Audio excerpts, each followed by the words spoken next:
Bobby Fischer didn't just win games, he hunted kings.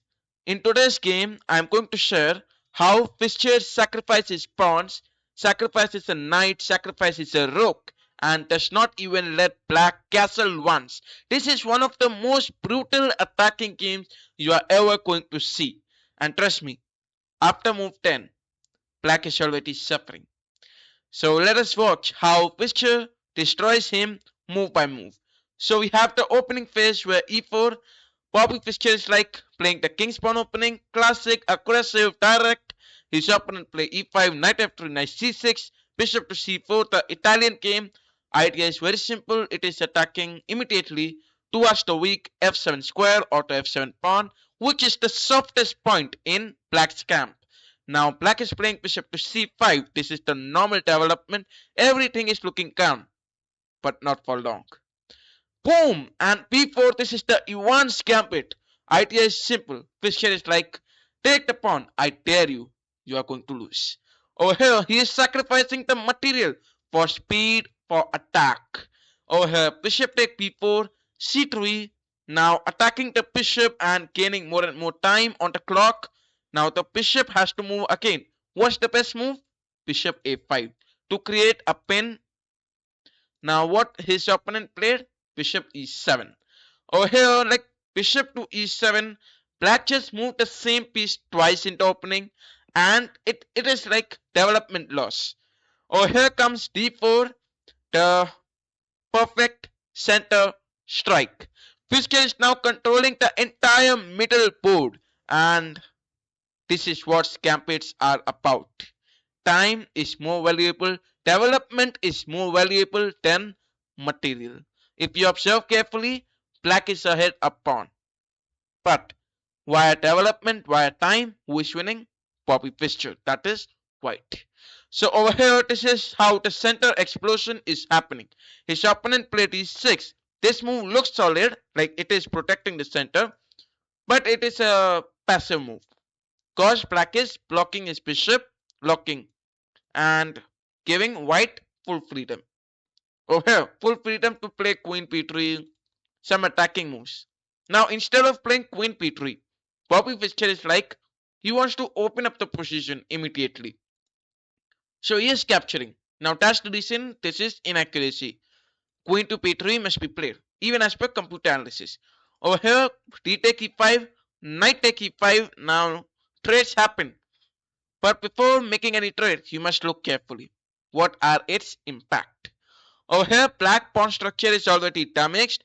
And after he take it, now this is the single pawn over there, which is a weak pawn because it is not protected by any pawn or something. Over here, queen comes to h5 and this is the ninth move of the game. Obviously, this move is scary because it is attacking the f7 pawn. So that's a good attack strategy by Bobby Fischer. Over here, if black is sleeping for one move, it's a mate. Over here, g6 is what his opponent play, and this is the only move, but the dark squares are getting weakened. Now this is a great move because that's the only move black could have played. Okay, over here, queen take on e5. Now free pawn. Fischer is saying thanks to his opponent and is attacking the rook.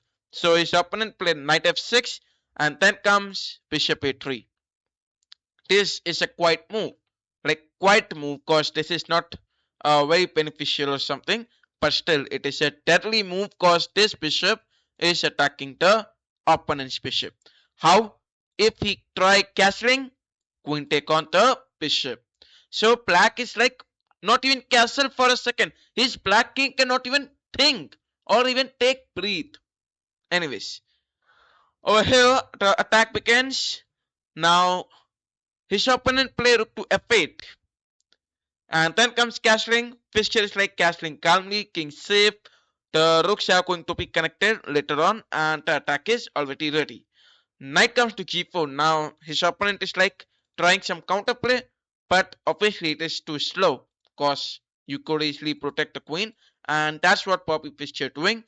Bobby Fischer is like retreating the queen, keeping the pressure at the center, keeping the pressure at the knight, and if you look carefully, his opponent trade the bishops.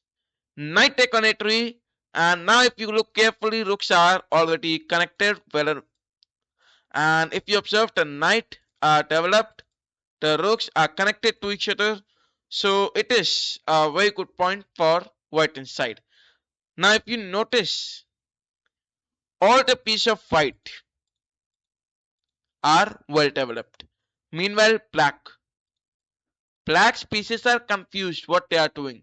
The knight, you can say, is quite much developed, but if you ask yourself, what is this knight able to do? Nothing. So it's like Bobby Fischer has confused his opponent's king, queen, bishop, the rooks, and the knight on what are they doing. Anyways, queen comes to e7 and then comes check. Bishop to b5, forcing the weaknesses. Fischer never lets his opponent breed.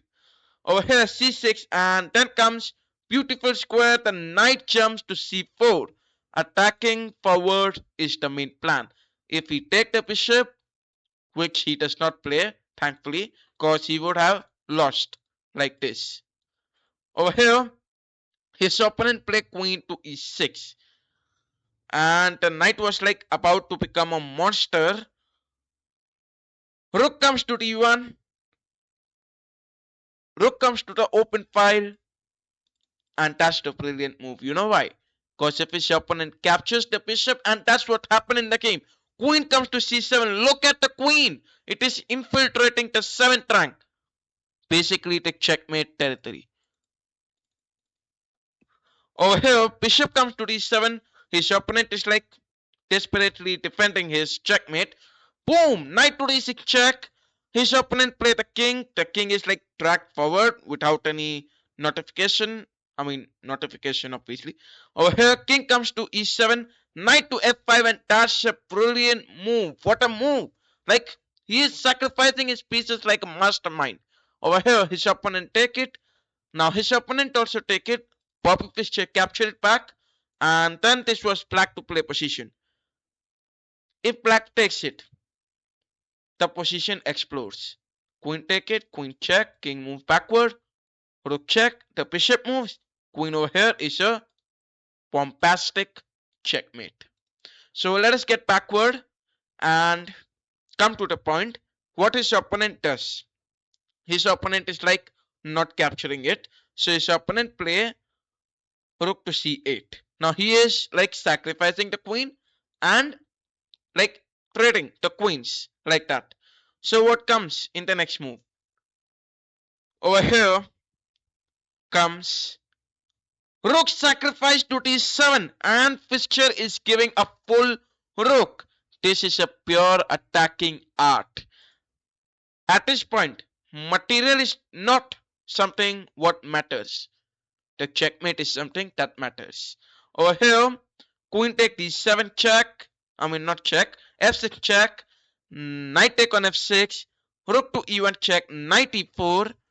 Rook take on e4. King f6. The king is forced to move, sacrificing his girlfriend. So Bobby Fischer, without thinking for a moment, takes his girlfriend, and then comes rook to d8. His opponent trying to be smart for some checkmate trick. Now there was mate in just 4 moves, which Bobby Fischer forgot. Checkmate is something, but no problem. He played queen to g4, and his opponent was like, come on man, I cannot win against Bobby Fischer, so just resign the game, and that's what happened. So this is why Fischer is different. He does not just play moves like that. He attacks like a predator, and his opponent's king, his opponent's pieces are like prey. Sacrifices, open lines, king hunt, and many more. If you enjoyed this attacking masterpiece, like the video, subscribe to the Kings of Chess for more legendary games explained simply. And remember, in chess, don't protect the pieces, attack the king!